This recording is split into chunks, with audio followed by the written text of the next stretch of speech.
श्री स्वामी समर्थ. स्वामी महाराजांच्या कृपेने तुमच्या सर्व इच्छा मनोकामना पूर्ण हो.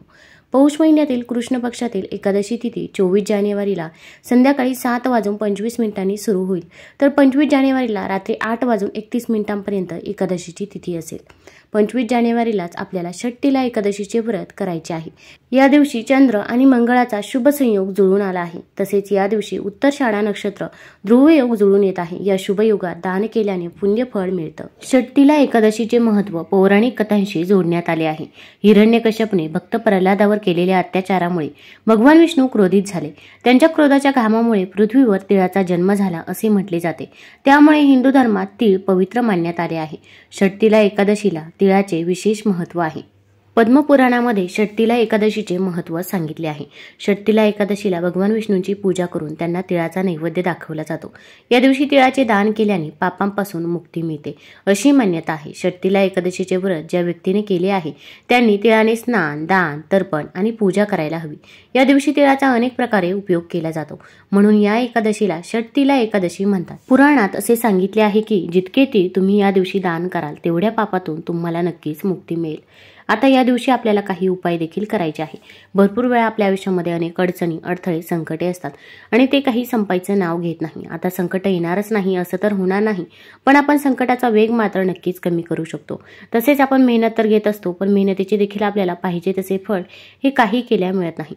मग आपल्या कष्टाला नशिबाची साथ मिळण्यासाठी, आपल्या आयुष्यातील दुःख, दारिद्र्य, गरिबी दूर होण्यासाठी या दिवशी कोणते उपाय करावे, कोणत्या सेवा कराव्या याबद्दलची सर्व माहिती आपण आज या व्हिडिओमधून जाणून घेणार आहोत. तत्पूर्वी तुम्ही चॅनलमध्ये नवीन असाल तर चॅनल लाईक करा व सबस्क्राईब देखील करा. कमेंटमध्ये श्री स्वामी समर्थ किंवा ओम नमो भगवते वासुदेवाय लिहायला विसरू नका. आता या दिवशी सकाळी आपण लवकरच उठायचं आहे.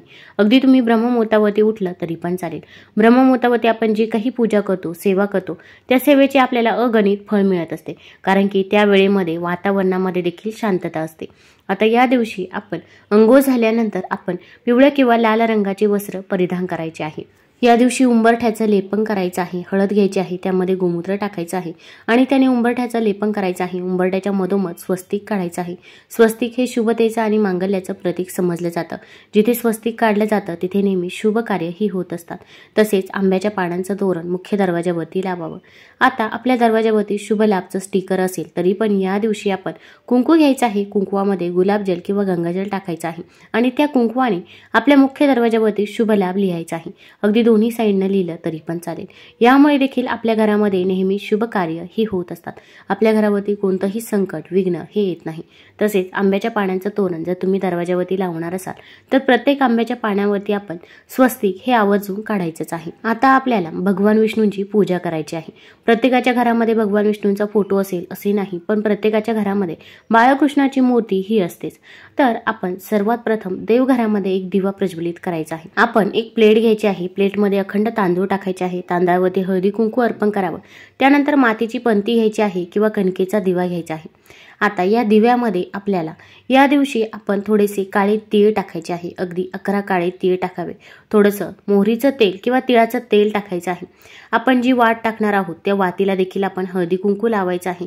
दिवा प्रज्वलित करायचा आहे. आता जेव्हा आपण 11 काळे तीळ त्या दिव्यामध्ये टाकत असतो तेव्हा आपण ओम नमो भगवते वासुदेवाय, ओम नमो भगवते वासुदेवाय या मंत्राचा 11 वेळा जप करायचा आहे. दिव्याला हळदी कुंकू लावायचं आहे, फूल व्हायचं आहे. असा दिवा तुम्ही देवघरामध्ये या दिवशी आवर्जून प्रज्वलित करायचा आहे. तसेच मुख्य दरवाजाच्या बाहेर देखील आपण एक दिवा प्रज्वलित करायचा आहे. आपण प्लेट घ्यायची आहे. प्लेटमध्ये आपण स्वस्तिक काढायचं आहे. हळद घ्यायची आहे. हळदीमध्ये आपण शुद्ध तूप टाकायचं आहे आणि त्याने आपण त्या प्लेटमध्ये स्वस्तिक काढायचं आहे. त्या स्वस्तिकवरती थोडेसे अखंड अक्षदा अर्पण करायचे आहे. मातीची पंती घ्यायची आहे. तिच्यामध्ये शुद्ध तूप टाका किंवा तिळाचं तेल, मोहरीचं तेल टाकू शकता. आता या दिव्यामध्ये आपल्याला एक लवंग टाकायचं आहे. लवंग हे साबूत असावं, कुठेही तुटलेलं फुटलेलं नसावं, त्याला पुढे फूल देखील पाहिजे असं लवंग त्या दिव्यामध्ये टाकायचं आहे. तसेच आपल्याला एक हिरवी वेलची देखील त्या दिव्यामध्ये टाकायची आहे. आता हा दिवा प्रज्वलित करायचा आहे. दिव्याला हळदी कुंकू लावायचं आहे, फूल व्हायचं आहे. आता हे दोन्ही पण दिवे आपण पहिल्यांदा देवघरामध्ये ठेवायचे आहे आणि आपल्याला काही सेवा करायची आहे. भरपूर वेळा आपण काही उपाय करतो, पण त्याचसोबत जर आपण काही सेवा केल्या नाही तर आपल्याला त्याचा काही एक रिझल्ट बघायला मिळत नाही. त्यामुळे सेवा करणे देखील तितकेच गरजेचं आहे. सर्वात प्रथम आपण भगवान श्री गणेशांना अभिषेक करायचा आहे। त्यानंतर आपण बाळकृष्णांना अभिषेक करायचा आहे। अभिषेक करत असताना या दिवशी लक्षात ठेवायचं आहे, पाणी घ्यायचं आहे। गंगाजल असेल तर पाण्यामध्ये 2 थेंब गंगाजल टाकावं, किंवा जेव्हा ग्लासामध्ये पाणी घेत असतो किंवा इतर कोणत्याही भांड्यामध्ये पाणी घेत असतो तेव्हा गंगा नदीचे स्मरण करावे आणि हर हर गंगे म्हणत आपण त्यामध्ये पाणी टाकायचं आहे। त्यामध्ये थोडेसे आपण काळे तीळ टाकायचे आहे आणि याच पाण्याने या दिवशी देवांना अभिषेक करायचा आहे। अगोदर शुद्ध जलाने अभिषेक करावा, त्यानंतर पंचामृताने आणि परत शुद्ध जलाने अभिषेक करायचा आहे। अभिषेक करत असताना आपण ओम नमो भगवते वासुदेवाय, ओम नमो भगवते वासुदेवाय या मंत्राचा जप करत राहायचा आहे। अभिषेक करून झाल्यानंतर त्यातील थोडंसं तीर्थ आपण आपल्या घरामध्ये शिंपडायचं आहे। बेडरूममध्ये, किचनमध्ये, हॉलमध्ये हे थोडंसं तीर्थ शिंपडावं। यामुळे आपल्या घरामध्ये जी काही नकारात्मकता आहे तर ती नकारात्मकता दूर होण्यास मदत होत असते। त्यानंतर भगवान विष्णूंची म्हणजे बाळकृष्णांची मूर्ती स्वच्छ पुसून घ्यायची आहे। त्यांना पिवळ्या किंवा लाल रंगाची वस्त्र परिधान करायची आहे। त्यांना चंदन लावायचं आहे, अष्टगंध लावायचा आहे। तसेच त्यांना ज्या काही वस्तू प्रिय आहे त्या सर्व वस्तू तुम्ही त्यांना अर्पण कराव्या। मग पिवळ्या रंगाची फळे असतील, पिवळ्या रंगाची फुले असतील तर ती देखील अर्पण करायची आहे। आता आपल्याला थोडेसे काळे तीळ घ्यायचे आहे। हे काळे तीळ आपण आपल्या उजव्या हातामध्ये घ्यायचे आहे किंवा वाटीमध्ये देखील घेऊ शकता। आपल्याला काही सेवा करायची आहे तर आपल्याला विष्णू सहस्रनामचं पठण करायचं आहे। विष्णू सहस्रनाममध्ये भगवान विष्णूंच्या 1000 नावांचा उल्लेख आहे। अगदी तुम्हाला म्हणणे शक्य होत नसेल तर तुम्ही मोबाईलवरती देखील लावून देऊ शकता, श्रवण केलं तरी पण चालेल, पण आपल्याला विष्णू सहस्रनाम हे आवर्जून पठण करायचंच आहे। तसेच आपण ओम नमो भगवते वासुदेवाय, ओम नमो भगवते वासुदेवाय या मंत्राचा 108 वेळा जप करायचा आहे व महालक्ष्मी अष्टकम आपण 1 वेळा म्हणायचा आहे। त्यानंतर आपली जी काही इच्छा आहे, मनोकामना आहे ती भगवान विष्णूंना, माता लक्ष्मीला सांगायची आहे। मग कठीणातली कठीण कोणतीही इच्छा असो, घरामध्ये पैसा येतो पण तो पैसा स्थिर राहत नाही किंवा खूप मेहनत घेऊन देखील आपल्याला कष्टाचे पाहिजे तसे फळ हे मिळत नाही, मुलांची प्रगती होत नाही, मग अभ्यासात असेल किंवा नोकरीत असेल त्यांना यश मिळत नाही, जे काही आहे ते मनापासून आणि श्रद्धेने आपण भगवान विष्णू व माता लक्ष्मीला सांगायचे आहे। आता ही सेवा कोण करू शकतं तर घरातील कोणत्याही व्यक्तीने ही सेवा केली तरी पण चालेल। ताई, दादा, आजी, आजोबा, तुमची मुलं देखील ही सेवा, हा उपाय करू शकता। फक्त मासिक धर्म असेल किंवा सूतक असेल तर या काळामध्ये आपल्याला हा उपाय, ही सेवा करता येणार नाही। आता यानंतर आपण जो देवघरामध्ये 2 दिवे प्रज्वलित केले होते तर त्यातील आपण ज्या दिव्यामध्ये लवंग व वेलची टाकलं होतं तर तो दिवा आपण मुख्य दरवाजाच्या बाहेर ठेवायचा आहे। त्या दिव्याचं तोंड बाहेरच्या दिशेला असेल याची काळजी आपल्याला घ्यायची आहे। तसेच त्या दिव्याभोवती तुम्ही रांगोळी देखील काढू शकता। दरवाजाच्या बाहेर देखील आपण माता लक्ष्मीची पावलं काढायची आहे। एका पावलामध्ये हळद टाकायची आहे, दुसऱ्या पावलामध्ये कुंकू टाकायचं आहे। आता हा दिवा किती वेळ प्रज्वलित ठेवायचा आहे तर कमीत कमी 1 ते 2 तास हा दिवा प्रज्वलित राहील याची काळजी घ्यायची आहे। त्यानंतर आता आपण जे काही काळे तीळ घेतले होते तर ते वाटीमध्ये ठेवायचे आहे।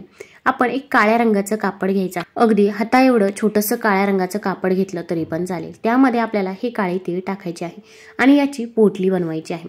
आता ही पोटली आपण आपल्या उजव्या हातामध्ये घ्यायची आहे आणि भगवान विष्णूंकडे प्रार्थना करायची आहे। माझ्या घरामध्ये जी काही इडापिडा आहे, नजरबाधा आहे, दुःख आहे, दारिद्र्य आहे, गरिबी आहे ती संपुष्टात येऊ दे, तसेच मला प्रत्येक कामामध्ये यश मिळू दे, अशी आपण मनोकामना भगवान विष्णूंकडे करायची आहे।